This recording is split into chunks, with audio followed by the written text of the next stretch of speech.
ਸਿੰਘ ਸੈਣੀ ਮਾਮਲੇ 'ਚ honourable Punjab and Haryana high court ने 11:30 वजे हुणे जजमेंट प्रनाउंस की है, जिहदे च उन्होंने डायरैक्शन दी है कि सुमेध सिंह सैणी की जिहड़ी कस्टडी सी इस केस FIR नंबर 11 च इलीगल सी, अनजस्टिफाइड सी, against violation of the earlier High Court order सी। इस करके इन्हों 4th विद रिलीज़ किया जाए। That is 1। सैकेंड इन्होंने कहा जे इन्हों दोबारा किसी केस इस केस दोबारा इनू जे तुसी विजिलेंस चाहती है तो 7 दिन का प्रायर नोटिस दे के फिर ही इन्हों बुला सकती है, अरेस्ट कर सकती है। बिना नोटिस तो हाई कोर्ट की ऑर्डर की उलंघना है। फ्लैग्रेंट misuse of the power by the police and misuse of the power by the vigilance. This is the order.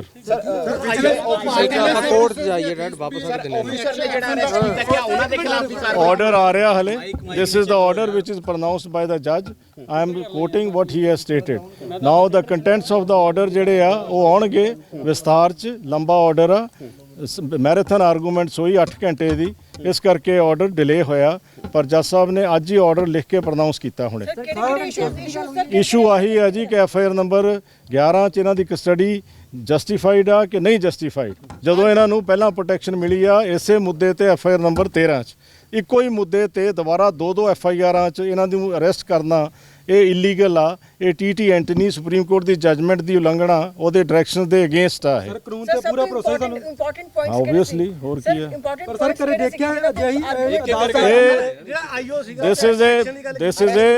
This is a historic judgment and we have our judiciary. I hail the judiciary has stood every test and it is a great tribute to the judicial order.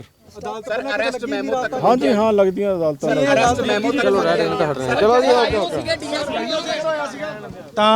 सीधे तौर पर वकीलों का कहना है कि high court ने यह कहा कि तुसी इको केस दे विच 2 बार अरेस्ट नहीं पा सकते। राहत दिती है, हाई कोर्ट ने राहत दिती है सीधे तौर पर कि तुसी अजिहा नहीं कर सकते।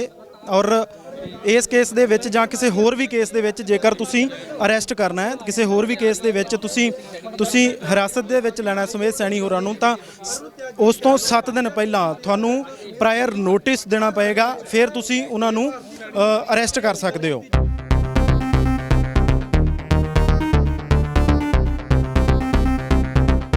तां आखिरकार सुमेध सैणी नूं लगभग 1:45 दा टाइम सवेर का हो चुका है और देर रात तो ये अदालत जिहड़ी आ वो कई घंटे चलती रही, क्योंकि सवेर वेले पेश किया जाता है मोहाली अदालत दे विच और लंबी प्रक्रिया, क्योंकि हाई कोर्ट दे वल्लों ये ऑर्डर जरूर कर दिते गए सी कि सुमेध सैणी होरां नूं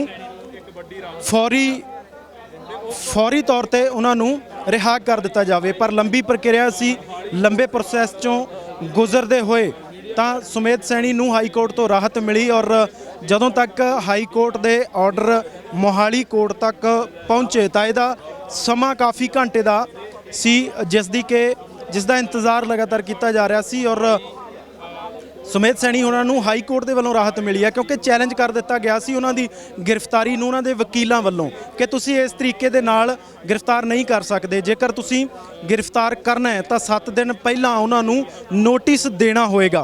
पर इस मामले दे विच अजिहा नहीं होया सी। उन्होंने इस चीज़ नूं आधार बनाया, ग्राउंड बनाया और उन्हां नूं चैलेंज किया, विजिलेंस के वलों गिरफ्तारी नूं चैलेंज किया कि विजिलेंस इस तरीके दे नाल जां पंजाब पुलिस किसी भी केस दे विच इस तरीके दे नाल उन्हां नूं गिरफ्तार नहीं कर सकती।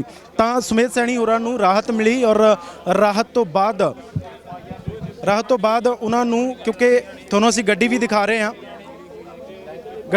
हैं, यही उन्हां दी गड्डी सी जिस दे विच सुमेध सैणी आए सी। और इस गड्डी नूं उस समय दे दरमियान इस नूं विजिलेंस दफ्तर दे विच ही खड़ा लिया गया सी और इसे गड्डी दे विच सुमेध सैणी हुण वापस जाणगे, क्योंकि फौरी रिहाई दे ऑर्डर हाई कोर्ट दे वल्लों ने। और फौरी रिहाई का मतलब कि तुसीं उन्हां नूं दोबारा विजिलेंस दफ्तर नहीं ले जा सकते, उन्हां नूं उत्थों रिहा नहीं करना, सीधे तौर पर इत्थों ही रिहा कर देना। तां जिन्हां केसां दे विच उन्हां नूं राहत दित्ती गई है ਉਹਨਾਂ ਕੇਸਾਂ ਦੇ ਵਿੱਚ ਹਾਈ ਕੋਰਟ ਨੇ ਸਿੱਧੇ ਤੌਰ ਤੇ ਕਿਹਾ ਹੈ ਕਿ ਤੁਸੀਂ ਜੇਕਰ ਦੁਬਾਰਾ ਉਹਨਾਂ ਨੂੰ ਹਿਰਾਸਤ ਦੇ ਵਿੱਚ ਲੈਣਾ ਹੈ, ਪੁੱਛਗਿੱਛ ਕਰਨੀ ਹੈ ਤਾਂ 7 ਦਿਨ ਦੇ ਲਈ 7 ਦਿਨ ਪਹਿਲਾਂ ਉਹਨਾਂ ਨੂੰ ਇਹ ਨੋਟਿਸ ਦੇਣਾ ਹੋਏਗਾ ਕਿ ਤੁਹਾਡੀ ਗ੍ਰਿਫਤਾਰੀ ਇਸ ਦਿਨ ਤੱਕ ਹੋਣੀ ਹੈ। ਹੁਣ ਇਸ ਮਾਮਲੇ ਦੇ ਵਿੱਚ ਸਿੱਧੇ ਤੌਰ ਤੇ ਜਿਹੜੇ ਉਹਨਾਂ ਦੇ ਵਕੀਲ ਨੇ ਉਹਨਾਂ ਨੇ ਆਧਾਰ ਇਸ ਗੱਲ ਨੂੰ ਵੀ ਬਣਾਇਆ ਕਿ ਜਿਹੜੀ ਵੀ ਅਸੀਂ ਪੁੱਛਗਿੱਛ ਕਰਨੀ ਸੀ ਜਾਂ ਵਿਜੀਲੈਂਸ ਨੇ ਪੁੱਛਗਿੱਛ ਕਰਨੀ ਸੀ ਉਹਦਾ ਹਵਾਲਾ ਦਿੰਦੇ ਹੋਏ ਉਹਨਾਂ ਕਿਹਾ ਕਿ ਅਸੀਂ ਤਾਂ ਸਹਿਯੋਗ ਕਰਨ ਦੇ ਲਈ ਗਏ ਸੀ, ਅਸੀਂ ਸਹਿਯੋਗ ਕਰ ਰਹੇ ਸੀ ਪਰ ਵਿਜੀਲੈਂਸ ਨੇ ਧੋਖਾ ਕੀਤਾ, ਵਿਜੀਲੈਂਸ ਨੂੰ ਅਜਿਹਾ ਨਹੀਂ ਕਰਨਾ ਚਾਹੀਦਾ ਸੀ। ਤਾਂ ਸਿੱਧੇ ਤੌਰ ਤੇ ਹਾਈ ਕੋਰਟ ਨੇ ਇਹ ਝਾੜ ਪਾਈ ਹੈ ਵਿਜੀਲੈਂਸ ਨੂੰ ਵੀ ਔਰ ਪੰਜਾਬ ਸਰਕਾਰ ਨੂੰ ਵੱਡਾ ਝਟਕਾ ਸਿੱਧੇ ਤੌਰ ਤੇ, ਕਿਉਂਕਿ ਪੰਜਾਬ ਸਰਕਾਰ ਲਗਾਤਾਰ ਕਹਿੰਦੀ ਸੀ ਕਿ ਸੁਮੇਧ ਸੈਣੀ ਹੋਰਾਂ ਨੂੰ ਗ੍ਰਿਫਤਾਰ ਕਰਕੇ ਉਹਨਾਂ ਤੋਂ ਪੁੱਛਗਿੱਛ ਹੋਏਗੀ ਗੋਲੀकांड ਮਾਮਲੇ ਦੀ, ਪਰ ਇੱਥੇ ਸਭ ਕੁਝ ਇੱਕ ਦਿਨ ਦੇ ਵਿੱਚ ਹੀ ਬਦਲ ਗਿਆ। ਇੱਕ ਦਿਨ ਦੇ ਵਿੱਚ ਹਾਈ ਕੋਰਟ ਦੇ ਵਿੱਚ ਚੈਲੰਜ ਕੀਤਾ ਜਾਂਦਾ ਹੈ ਵਿਜੀਲੈਂਸ ਵੱਲੋਂ ਕੀਤੀ ਗਈ ਇਸ ਗ੍ਰਿਫਤਾਰੀ ਨੂੰ ਔਰ ਫੌਰੀ ਤੌਰ ਤੇ ਹਾਈ ਕੋਰਟ ਦੇ ਵੱਲੋਂ ਰਾਹਤ ਵੀ ਦੇ ਦਿੱਤੀ ਜਾਂਦੀ ਹੈ ਕਿ ਅਜਿਹਾ ਨਹੀਂ ਹੋ ਸਕਦਾ, ਇਹ ਕਾਨੂੰਨ ਦੇ ਖਿਲਾਫ ਹੈ, ਇਹ ਤੁਸੀਂ ਅਜਿਹਾ ਨਹੀਂ ਕਰ ਸਕਦੇ। ਤਾਂ ਇੱਕੋ ਕੇਸ ਦੇ ਵਿੱਚ 2 ਵਾਰ ਗ੍ਰਿਫਤਾਰੀਆਂ ਨਹੀਂ ਪਾ ਸਕਦੇ। ਤਾਂ ਤਸਵੀਰਾਂ ਤੁਹਾਨੂੰ ਅਸੀਂ ਦਿਖਾ ਰਹੇ ਹਾਂ ਕਿ ਥੋੜੀ ਦੇਰ ਦੇ ਵਿੱਚ ਸੁਮੇਧ ਸੈਣੀ ਹੋਰਾਂ ਨੂੰ ਜੋ ਹੈ ਰਿਹਾ ਕੀਤਾ ਜਾਣਾ ਹੈ। ਉਹਨਾਂ ਦੀ ਗੱਡੀ ਬਿਲਕੁਲ ਤਿਆਰ ਹੈ, ਜੋ ਨਫਰੀ ਹੈ ਪੰਜਾਬ ਪੁਲਿਸ ਦੀ ਉਹ ਤਿਆਰ ਹੈ ਉਹਨਾਂ ਨੂੰ ਹਿਫਾਜ਼ਤ ਦੇ ਨਾਲ ਉਹਨਾਂ ਦੀ ਗੱਡੀ ਦੇ ਵਿੱਚ ਬਿਠਾਉਣ ਦੇ ਲਈ। ਤਾਂ ਬਹੁਤ ਸਾਰੇ ਅਜਿਹੇ ਕੇਸ ਸੀ ਜਿਨ੍ਹਾਂ ਦੇ ਵਿੱਚ ਸੁਮੇਧ ਸੈਣੀ ਲੋੜੀਂਦੇ ਸੀ ਵਿਜੀਲੈਂਸ ਨੂੰ ਔਰ ਪੰਜਾਬ ਪੁਲਿਸ ਨੂੰ, ਪਰ ਬਹੁਤੇ ਮਾਮਲਿਆਂ ਦੇ ਵਿੱਚ ਉਹਨਾਂ ਨੂੰ ਜ਼ਮਾਨਤ ਵੀ ਮਿਲ ਚੁੱਕੀ ਸੀ ਔਰ ਹਾਈ ਕੋਰਟ ਦੇ ਆਰਡਰ ਸੀ ਕਿ ਜੇਕਰ ਕਿਸੇ ਮਾਮਲੇ ਦੇ ਵਿੱਚ ਗ੍ਰਿਫਤਾਰ ਕਰਨਾ ਹੈ ਤਾਂ ਤੁਹਾਨੂੰ 7 ਦਿਨ ਪਹਿਲਾਂ ਦੱਸਣਾ ਪਏਗਾ, ਜਾਣੀ ਤੁਹਾਨੂੰ ਨੋਟਿਸ ਇੱਕ ਜਾਰੀ ਕਰਨਾ ਪਏਗਾ ਸੁਮੇਧ ਸੈਣੀ ਹੋਰਾਂ ਦੇ ਲਈ। ਪਰ ਇਸ ਮਾਮਲੇ ਦੇ ਵਿੱਚ ਅਜਿਹਾ ਨਹੀਂ ਹੋਇਆ ਸੀ, ਜਿਸ ਨੂੰ ਆਧਾਰ ਬਣਾ ਕੇ ਉਹਨਾਂ ਨੂੰ ਰਿਹਾ ਕਰਨ ਦੇ ਹੁਕਮ ਹਾਈ ਕੋਰਟ ਦੇ ਵੱਲੋਂ ਦੁਪਹਿਰ ਵੇਲੇ ਦੇ ਦਿੱਤੇ ਗਏ ਸੀ। ਪਰ ਉਹ ਹੁਕਮ ਜਦੋਂ ਤੱਕ ਪਹੁੰਚਦੇ ਅਦਾਲਤ ਦੇ ਵਿੱਚ, ਮੋਹਾਲੀ ਅਦਾਲਤ ਦੇ ਵਿੱਚ, ਤਾਂ ਸਮਾਂ ਕਈ ਘੰਟਿਆਂ ਦਾ ਲੱਗਾ। ਤਾਂ ਇਸ ਵੇਲੇ ਜੇਕਰ ਅਸੀਂ ਸਮੇਂ ਦੀ ਗੱਲ ਕਰੀਏ ਤਾਂ ਇਸ ਵੇਲੇ ਲਗਭਗ 1:45 ਦਾ ਸਮਾਂ ਹੈ, ਸਵੇਰ 1:45 ਦਾ ਸਮਾਂ, ਜਾਣੀ ਪੂਰੀ ਰਾਤ ਇਹ ਅਦਾਲਤ ਲੱਗੀ ਰਹੀ, ਪੂਰੀ ਰਾਤ ਇਹ ਸਿਲਸਿਲਾ ਚੱਲਦਾ ਰਿਹਾ। ਹਾਈ ਕੋਰਟ ਦੇ ਆਰਡਰਾਂ ਦੀ ਉਡੀਕ ਹੁੰਦੀ ਰਹੀ। ਮੋਹਾਲੀ ਅਦਾਲਤ ਨੇ ਆਪਣੀ ਕਾਰਵਾਈ ਪੂਰੀ ਕਰ ਦਿੱਤੀ, ਪਰ ਹਾਈ ਕੋਰਟ ਦੇ ਹੁਕਮਾਂ ਨੂੰ ਉਡੀਕਦਿਆਂ ਇੰਨਾ ਸਮਾਂ ਜਿਹੜਾ ਉਹ ਵੇਟ ਕਰਨੀ ਪਈ ਹੈ। ਤਾਂ ਤਸਵੀਰਾਂ ਦੇ ਵਿੱਚ ਥੋੜੀ ਦੇਰ ਦੇ ਵਿੱਚ ਜਿਹੜੇ ਸੁਮੇਧ ਸੈਣੀ ਨੇ ਉਹ ਬਾਹਰ ਆਉਣਗੇ ਔਰ ਉਹਨਾਂ ਨੂੰ ਰਿਹਾ ਕਰ ਦਿੱਤਾ ਜਾਏਗਾ। ਤਾਂ ਵਕੀਲ ਸਾਹਿਬ ਪਹੁੰਚੇ ਨੇ, ਕੋਸ਼ਿਸ਼ ਕਰਦੇ ਆ ਉਹਨਾਂ ਦੇ ਨਾਲ ਗੱਲਬਾਤ ਕਰਨ ਦੀ ਕਿ ਉਹ ਜਾਣਕਾਰੀ ਕੀ ਦਿੰਦੇ ਨੇ ਇਸ ਮਾਮਲੇ ਦੇ ਵਿੱਚ, ਕਿਉਂਕਿ ਲਗਾਤਾਰ ਵੇਟ ਕੀਤੀ ਜਾ ਰਹੀ ਸੀ ਕਿ ਸੁਮੇਧ ਸੈਣੀ ਦੇ ਐਡਵੋਕੇਟ ਬਾਹਰ ਆਉਣ, ਸੁਮੇਧ ਸੈਣੀ ਸਾਹਿਬ ਬਾਹਰ ਆਉਣ, ਪਰ ਕਿੰਨਾ ਟਾਈਮ ਜਿਹੜਾ ਆਰਡਰ ਅਪਲੋਡ ਹੋ ਰਿਹਾ ਲੇਕਿਨ ਆਰਡਰ ਪ੍ਰਨਾਉਂਸ ਹੋ ਗਿਆ ਕਿ ਇਹਨਾਂ ਦੀ ਇਮੀਡੀਏਟ ਫੋਰਥਵਿਦ ਰਿਲੀਜ਼ ਦਾ ਆਰਡਰ ਹੋ ਗਿਆ, ਇਹਨਾਂ ਦੀ ਇਮੀਡੀਏਟ ਕਸਟਡੀ ਚੋਂ ਰਿਲੀਜ਼ ਦਾ ਆਰਡਰ ਹੋ ਗਿਆ, ਲੇਕਿਨ ਆਰਡਰ ਹਲੇ ਇੱਥੇ ਪਹੁੰਚਿਆ ਨਹੀਂ। ਜੱਜ ਸਾਹਿਬ ਉਹਦੀ ਵੇਟ ਕਰ ਰਹੇ ਆ, ਅਪਲੋਡ ਹੋ ਰਿਹਾ ਆਰਡਰ ਹੋ ਗਿਆ, he should be released forthwith, his custody is held to be illegal in FIR number 11, so therefore now he is to be released, this custody is held to be illegal. नहीं हले कोई नहीं हजे order दी contents नहीं पढ़े, हले order दे contents नहीं, लंबा ऑर्डर आ 100-150 पेज दा, ਉਹਦੇ ਬਾਰੇ ਮੈਂ ਕੁਝ ਨਹੀਂ ਕਹਿ ਸਕਦਾ, ਸਿਰਫ ਜੋ ਜੱਜ ਸਾਹਿਬ ਨੇ ਪ੍ਰਨਾਉਂਸ ਕੀਤਾ ਮੈਂ ਉਹਦੇ ਬਾਰੇ ਦੱਸ ਸਕਦਾ ਕਿ ਇਹ ਆਰਡਰ ਹੋਇਆ।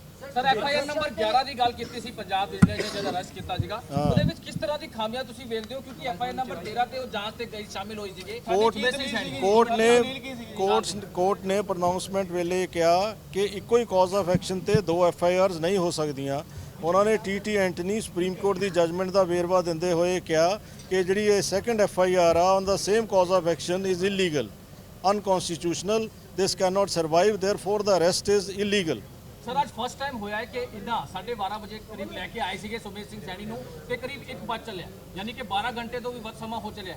ਇਹ all these issues are still to be answered ਕਿ ਇਹ ਜਿਹੜੀ ਕਸਟਡੀ ਆ ਇਹਦਾ ਮੁਆਵਜ਼ਾ ਕੌਣ ਦੇਊਗਾ, ਇਹ ਇੱਕ ਡਿਫਰੈਂਟ ਇਸ਼ੂ ਆ, ਲੇਕਿਨ as far as judgment is concerned ਉਹਦਾ ਇਫੈਕਟ ਇਹੀ ਆ ਕਿ ਜੇ 6.5 ਘੰਟੇ ਦੀ ਮੈਰਾਥਨ ਆਰਗੂਮੈਂਟਸ ਤੋਂ ਬਾਅਦ ਕੋਰਟ ਨੇ 6:30 ਵਜੇ ਤੱਕ ਹਾਈ ਕੋਰਟ ਖੁੱਲੀ ਰਹੀ ਤੇ ਉਹਨਾਂ ਨੇ 6:30 ਵਜੇ ਤੱਕ ਸਵੇਰ ਦੇ 11 ਵਜੇ ਤੋਂ ਲੈ ਕੇ ਸਾਨੂੰ ਹੇਅਰ ਕੀਤਾ, ਦੋਨੋਂ ਪੱਖਾਂ ਨੂੰ ਸੁਣ ਕੇ ਇਹ ਫੈਸਲਾ 6:30 ਵਜੇ ਰਿਜ਼ਰਵ ਕੀਤਾ। ਫਿਰ ਉਹਨਾਂ ਨੇ ਕਿਹਾ ਕਿ ਦ ਡਿਟੇਲ ਆਰਡਰ ਵਿਲ ਫੋਲੋ। ਉਹ ਡਿਟੇਲ ਲਿਖਿਤ ਆਰਡਰ ਦੀ ਤੁਸੀਂ ਗੱਲ ਕਰ ਰਹੇ ਹੋ, ਹਜੇ ਹੋਰ ਵੀ ਟਾਈਮ ਲੱਗ ਸਕਦਾ ਹੈ ਕਿਉਂਕਿ ਕਰੈਕਸ਼ਨਾਂ ਹੋ ਰਹੀਆਂ ਜੀ। ਆਰਡਰ ਤਾਂ ਤੁਹਾਨੂੰ ਦੱਸਤਾ ਕਿ ਮੁੱਦਾ ਨੈਟ ਰਿਜ਼ਲਟ ਆਰਡਰ ਦਾ ਜਿਹੜਾ ਹੇਬੀਅਸ ਦੀ ਜਿਹੜੀ ਰਿਟ ਆ, ਜਿਹੜੀ ਸ਼ੋਭਾ ਸੈਣੀ ਵੱਲੋਂ ਪਾਈ ਗਈ ਆ, ਉਹ ਅਲਾਓ ਹੋ ਗਈ ਹੈ। ਸਰ ਦੋਨੋਂ ਧਿਰਾਂ ਦੇ ਵਿੱਚ ਜਿਹੜੀ ਬਹਿਸ ਹੋਈ ਉਹਦੇ ਮੇਨ ਕੋਈ ਪੁਆਇੰਟ ਸੀ? ਮੇਨ ਪੁਆਇੰਟਸ ਇਹੀ ਹੈ ਜੀ, ਤੁਹਾਨੂੰ ਜਿਹੜਾ ਦੱਸਿਆ ਕਿ ਇੱਕ ਕਾਜ਼ ਆਫ ਐਕਸ਼ਨ ਤੇ 2 FIR ਨਹੀਂ ਹੋ ਸਕਦੀਆਂ। ਸਰ ਕੰਟੈਂਪਟ ਕੁਝ ਆਫੀਸ਼ੀਅਲ ਤੇ ਕਹੀ ਜਾ ਰਹੀ ਹੈ ਇਹ ਇਸ਼ੂ ਜਸਟ ਸੁਜੈਸਟ ਹੋਇਆ ਸੀ ਕਿ 166A IPC ਨਵਾਂ ਸੈਕਸ਼ਨ ਇੱਕ ਇੰਟਰੋਡਿਊਸ ਹੋਇਆ ਕਿ ਜੇ ਕੋਈ ਪੁਲਿਸ ਆਫੀਸਰ ਕਿਸੇ ਦੀ ਪ੍ਰੋਸੀਕਿਊਸ਼ਨ ਇਲੀਗਲੀ ਲਾਂਚ ਕਰਦਾ ਤਾਂ ਉਹ ਵੀ ਪ੍ਰੋਸੀਕਿਊਟ ਹੋ ਸਕਦਾ। ਇਹ ਕੋਰਟ ਵੱਲੋਂ ਇਹਦਾ ਨੋਟਿਸ ਨਾਮ ਪੁੱਛੇ ਗਏ ਸੀ ਆਫੀਸ਼ੀਅਲ ਦੇ? ਆਈਓ ਜਿਹੜਾ ਮੇਨ ਕੰਪਲੇਨੈਂਟ ਉਹੀ ਹੁੰਦਾ ਜੀ। ਹਲੇ ਕੁਝ ਸਮਾਂ ਲੱਗ ਸਕਦਾ ਹੈ। ਸਿੱਧੇ ਤੌਰ ਤੇ ਵਕੀਲ ਸਾਹਿਬ ਹੋਰਾਂ ਦਾ ਇਹੀ ਕਹਿਣਾ ਸੀ ਕਿ ਵੇਟ ਕੀਤੀ ਜਾ ਰਹੀ ਹੈ ਆਰਡਰਸ ਦੀ, ਕਿਉਂਕਿ ਬਹੁਤ ਲੰਬਾ ਆਰਡਰ ਹੈ, 100-150 ਪੇਜ ਦੀ ਕਾਪੀ ਹੋ ਸਕਦੀ ਹੈ, ਇਸੇ ਲਈ ਸਮਾਂ ਜਿਹੜਾ ਉਹ ਲੱਗ ਸਕਦਾ। ਪਰ ਉਹਨਾਂ ਕਿਹਾ ਕਿ ਹਾਈ ਕੋਰਟ ਨੇ ਸਿੱਧੇ ਤੌਰ ਤੇ ਕਿਹਾ ਕਿ ਇੱਕ ਕੇਸ ਦੇ ਵਿੱਚ 2 FIR ਨਹੀਂ ਹੋ ਸਕਦੀਆਂ। ਇਹ ਗਲਤ ਤਰੀਕੇ ਦੇ ਨਾਲ ਕਾਨੂੰਨ ਨੂੰ ਵਰਤਿਆ ਗਿਆ ਔਰ ਕਸਟਡੀ ਦੇ ਵਿੱਚ ਗਲਤ ਤਰੀਕੇ ਦੇ ਨਾਲ ਇੱਕ ਸ਼ਖਸ ਨੂੰ ਰੱਖਿਆ ਗਿਆ। ਜਾਣੀ ਹਾਈ ਕੋਰਟ ਦੇ ਵੱਲੋਂ ਇਹ ਆਰਗੂਮੈਂਟ ਨੇ ਜਿਹੜੇ ਇਹ ਲਗਾਤਾਰ ਕੀਤੇ ਗਏ ਔਰ ਵਕੀਲ ਸਾਹਿਬ ਨੇ ਸਿੱਧੇ ਤੌਰ ਤੇ ਕਿਹਾ ਕਿ ਉਹ ਕੋਸ਼ਿਸ਼ ਤਾਂ ਕਰਨਗੇ ਕਿ ਜੇਕਰ ਕਸਟਡੀ ਦੇ ਵਿੱਚ ਇਲੀਗਲ ਤਰੀਕੇ ਨਾਲ ਰੱਖਿਆ ਤਾਂ ਉਸ ਨੂੰ ਅੱਗੇ ਕਿਸ ਤਰੀਕੇ ਦੇ ਨਾਲ ਉਹਦੇ ਤੇ ਰਿਐਕਟ ਕਰਨਾ ਹੈ ਜਾਂ ਉਹਨੂੰ ਕਿਵੇਂ ਅੱਗੇ ਲੈ ਜਾਣਾ ਹੈ। ਪਰ ਇਸ ਮਾਮਲੇ ਦੇ ਵਿੱਚ ਸਿੱਧੇ ਤੌਰ ਤੇ ਉਹਨਾਂ ਕਿਹਾ ਕਿ ਗਲਤ ਤਰੀਕੇ ਦੇ ਨਾਲ, ਇਲੀਗਲ ਤਰੀਕੇ ਦੇ ਨਾਲ ਸੁਮੇਧ ਸੈਣੀ ਹੋਰਾਂ ਨੂੰ ਵਿਜੀਲੈਂਸ ਨੇ ਰੱਖਿਆ। ਇਹ ਹਾਈ ਕੋਰਟ ਦੇ ਵੱਲੋਂ ਕਿਹਾ ਗਿਆ ਤਾਂ ਥੋੜੀ ਦੇਰ ਤੋਂ ਬਾਅਦ ਉਹਨਾਂ ਨੂੰ ਰਿਹਾਈ ਮਿਲ ਸਕਦੀ ਹੈ, ਕਿਉਂਕਿ ਹਾਈ ਕੋਰਟ ਦੇ ਜਿਹੜੇ ਆਰਡਰ ਨੇ ਉਹਨਾਂ ਦੀ ਵੇਟ ਹਾਲੇ ਤੱਕ ਕੀਤੀ ਜਾ ਰਹੀ ਹੈ।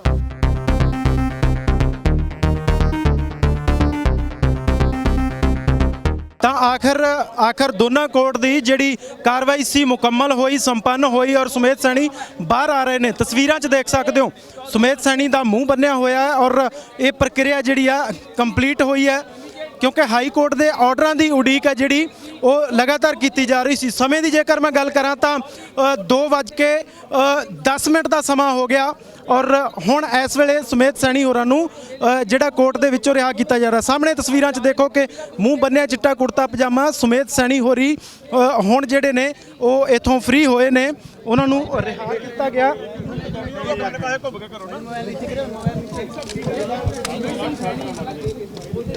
ਸੈਣੀ ਸਾਹਿਬ ਕੀ ਕਹਿਣਾ ਚਾਹੋਗੇ?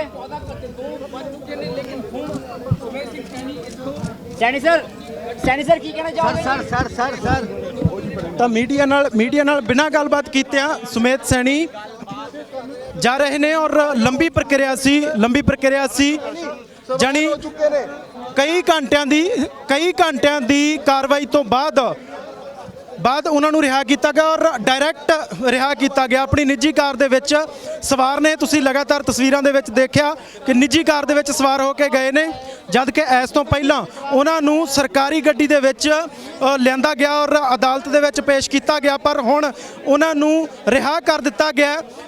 ਸਮਾਂ 2:15 ਦੇ ਕਰੀਬ ਹੋ ਚੁੱਕਿਆ ਹੈ, ਸਵੇਰ ਦਾ 2:15 ਵਜੇ ਦਾ ਸਮਾਂ ਜਿਹੜਾ ਹੈ ਔਰ ਉਹਨਾਂ ਨੂੰ ਇਸ ਵੇਲੇ ਰਿਹਾ ਕੀਤਾ ਗਿਆ ਔਰ ਤਸਵੀਰਾਂ ਤੁਹਾਨੂੰ ਲਗਾਤਾਰ ਦਿਖਾਉਣ ਦੀ ਕੋਸ਼ਿਸ਼ ਕਰ ਰਹੇ ਹਾਂ ਕਿ ਮੀਡੀਆ ਵੀ ਲਗਾਤਾਰ ਇਸ ਗੱਲ ਦੀ ਉਮੀਦ ਕਰ ਰਿਹਾ ਸੀ, ਵੇਟ ਕਰ ਰਿਹਾ ਸੀ ਕਿ ਉਹ ਰਿਹਾ ਹੋਣਗੇ ਔਰ ਦੇਰ ਰਾਤ ਇਹ ਸਾਰਾ ਸਿਲਸਿਲਾ ਚੱਲਿਆ ਜਿਹੜਾ ਔਰ ਲੰਬੀ ਪ੍ਰਕਿਰਿਆ ਤੋਂ ਬਾਅਦ ਉਹਨਾਂ ਨੂੰ ਰਿਹਾ ਕਰ ਦਿੱਤਾ ਗਿਆ, ਕਿਉਂਕਿ ਹਾਈ ਕੋਰਟ ਤੋਂ ਉਹਨਾਂ ਨੂੰ ਸਿੱਧੇ ਤੌਰ ਤੇ ਰਾਹਤ ਮਿਲੀ ਸੀ ਕਿ ਤੁਸੀਂ ਅਜਿਹੀ ਇੱਕ ਮਾਮਲੇ ਦੇ ਵਿੱਚ 2 FIR ਨਹੀਂ ਕਰ ਸਕਦੇ।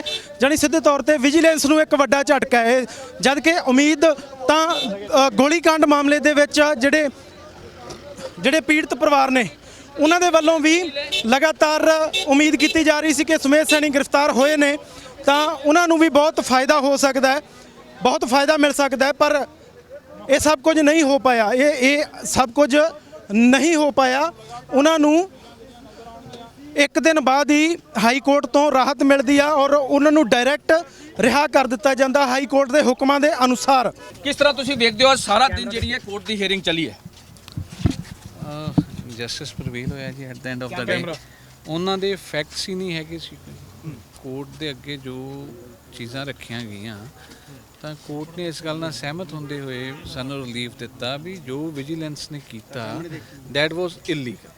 ਤਾਂ ਆਈਓ ਦੇ ਖਿਲਾਫ ਜਿਹੜੀ ਹੈਗੀ ਕੋਈ ਕਾਰਵਾਈ ਹੋਣ ਦੀ ਗੱਲ ਕਹੀ ਜਾ ਰਹੀ ਹੈ। ਹਾਲੀ ਮੈਂ ਆਰਡਰ ਨਹੀਂ ਪੜਿਆ, ਜਸਟ ਨਾਓ ਹੁਣੇ ਆਰਡਰ ਆਇਆ 30 to 34 ਤੇ pages ਇੰਨਾ ਸਮਾਂ ਕਿਉਂ ਲੱਗਿਆ ਰਮਨ ਜੀ? ਇੰਨਾ ਸਮਾਂ ਕਿਉਂ ਲੱਗਿਆ? ਜੇ ਆਪਾਂ ਗੱਲ ਕਰੀਏ 12:30 ਉਹਨਾਂ ਨੂੰ ਲੈ ਕੇ ਆਏ ਸੀ ਤੇ 2 ਵਜੇ ਦਾ ਸਮਾਂ ਹੈ। ਜੇ ਆਪਾਂ ਗੱਲ ਕਰੀਏ 2 ਵਜੇ ਦਾ ਸਮਾਂ ਹੈ, ਹੁਣ ਕਰੀਬ 14 ਘੰਟੇ ਤੋਂ ਵੀ ਵੱਧ ਸਮਾਂ ਹੋ ਚੱਲਿਆ। ਇੰਨਾ ਕਿਸ ਤਰ੍ਹਾਂ ਦਾ ਆਰਡਰ ਸੀਗੇ, ਕਿਸ ਤਰ੍ਹਾਂ ਲਿਖਿਡ ਆਰਡਰ? ਕਿਉਂਕਿ 6:30 ਵਜੇ ਵਰਬਲੀ ਗੱਲ ਕੀਤੀ ਗਈ ਸੀ ਕਿ ਇਮੀਡੀਏਟਲੀ ਜਿਹੜੀ ਆਰਗੂਮੈਂਟ ਸੀ ਨਾ ਜੀ, ਜਿਹੜੀ ਆਰਗੂਮੈਂਟ ਸੀ ਉਹ ਤਕਰੀਬਨ 6:30 7 ਵਜੇ ਤੱਕ ਚੱਲ ਰਹੀ ਜੀ।